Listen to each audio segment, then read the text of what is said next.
Okay, so I finally made it to this dollar bookstore that I've been trying to go to for a while. It used to be a dollar store, but I found out recently it was changed to a dollar plus. So I think there's some things that are like even more expensive. So let's just go look. I haven't been here in years. Let's look.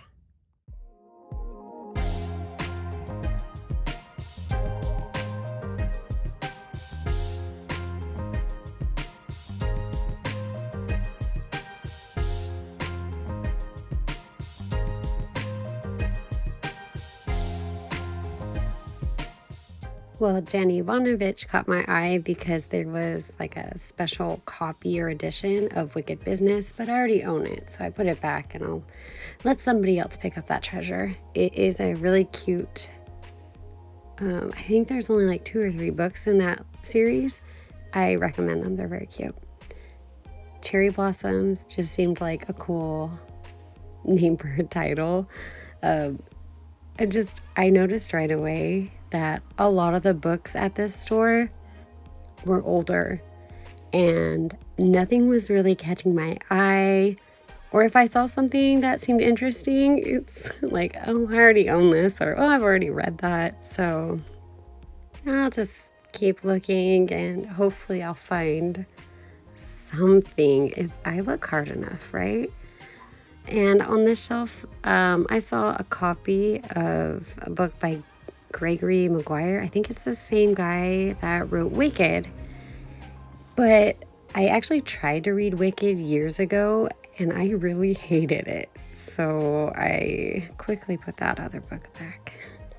One thing that I really liked about this store was how they put all of these hardbacks without covers grouped together by color, because it is a very popular thing for people to do is go to used bookstores and buy books for their color for decoration purposes. And I noticed this a lot when I worked in a used bookstore. People would come in, they're just like, do you have like just cheap books without covers for decoration purposes?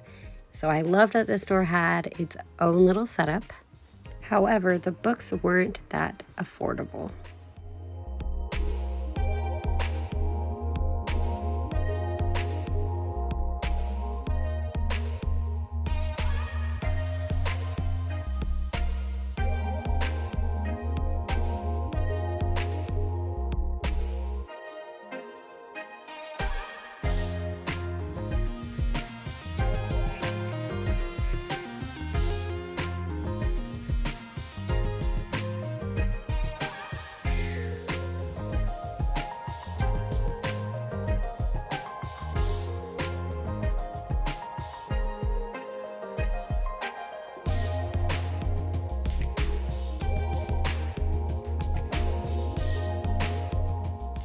I considered getting The Return by Rachel Harrison, but I read this, I think this was the first book that I read in 2021, and I liked it. It was a pretty good book if you like horror type of stuff. It wasn't too scary, but I decided to put it back because it was still kind of expensive and I read it already. I would rather buy books I haven't read, so I put that one back and I hopped over to this side of the bookstore, which has all the romance and it has a lot of the nonfiction, and there's this whole tower right there to the left that's like gift type of books. So let's keep looking. I'm gonna be on the search for like YA. They have manga here, but I don't really collect it unless it's like from an anime I super love. But I found the YA section, so let's see what they have to offer here.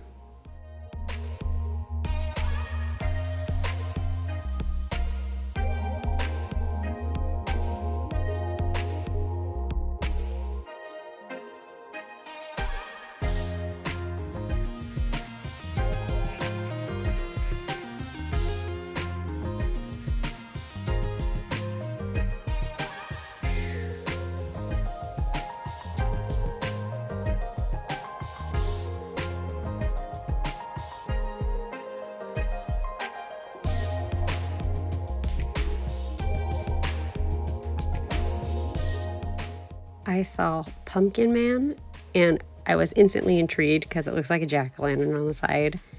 And looking at the back, it's about like a murder happening and a girl going to a cabin with her friends, and then her friends die. And inside it was $2.99. To me, for a Halloween type book, totally worth it. And then I saw the Sabrina, the Teenage Witch book, and I actually used to have that when I was younger.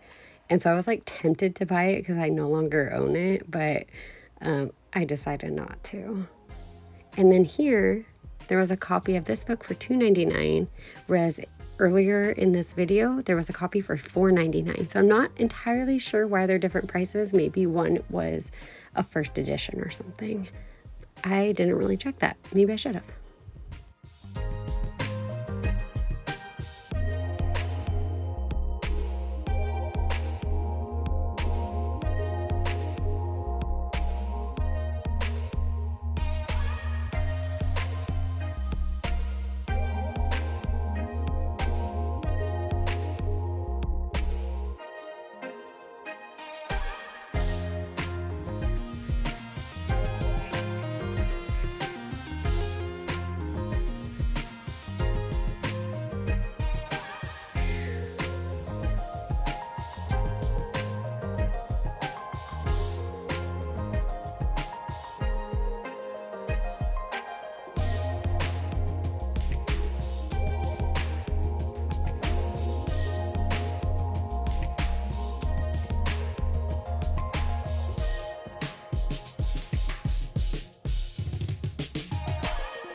And here are the books I got.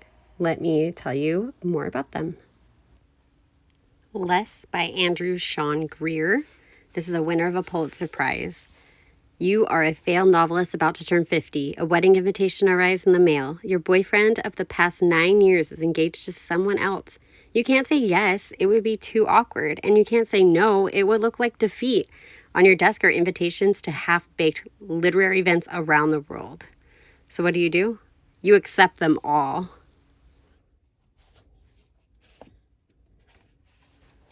Miss Peregrine's Home for Peculiar Children by Ransom Riggs.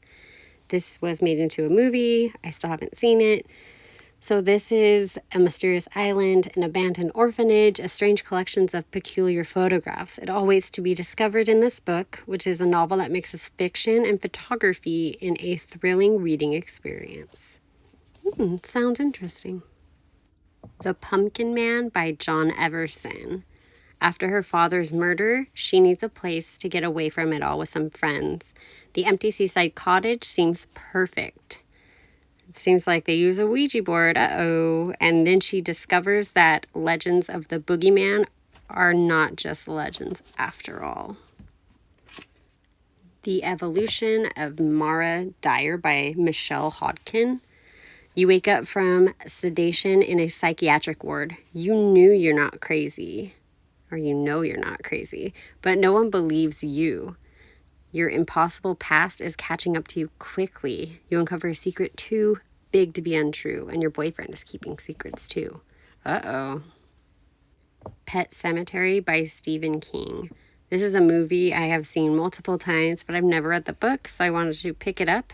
This one was very expensive compared to everything else. It was $8, but I still wanted to get it.